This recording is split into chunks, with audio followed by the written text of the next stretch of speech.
j'ai profité des proportions et de la lumière dans la grande salle de ce bâtiment créé par Jean Nouvel. Et j'ai fait là ma première cabane de cinéma, faite avec la pellicule d'une copie de film. Sur une structure métallique de Christophe Vallot, on a disposé les 3500 mètres d'une copie standard en 9 bobines, et on a même ajouté 1 ou 2 bobines de plus pour finir le toit. Pour les visiteurs, les bons et beaux acteurs du film, Catherine Deneuve et Michel Piccoli, étaient soudain très proches. Les gros plans et la lumière qui traverse de la pellicule, c'est une autre façon de faire du cinéma. Revenons un peu en arrière.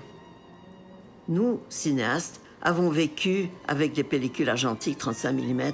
On les a touchées au montage, on les a assemblées, on les a transportées dans des boîtes, et tout ça arrivait dans les cabines de projection des salles de cinéma. Le procédé de projection a complètement disparu au profit des fichiers numériques. Et on s'est retrouvé avec des centaines de boîtes et de bobines qui stagnaient sur les étagères, dans les caves, dans les cabines de projection et dans les stocks.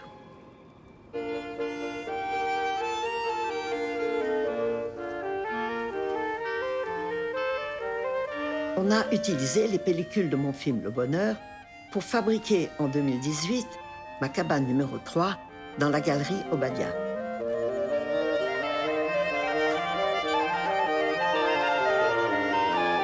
Pour ceux qui connaissent le film, c'est une référence directe au générique.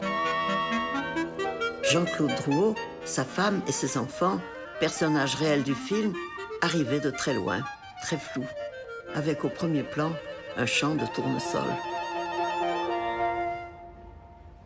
J'en ai fait des boîtes lumineuses où l'on peut voir de près la pellicule même du film, avec les perforations pour le projecteur et la piste optique du son et de la musique.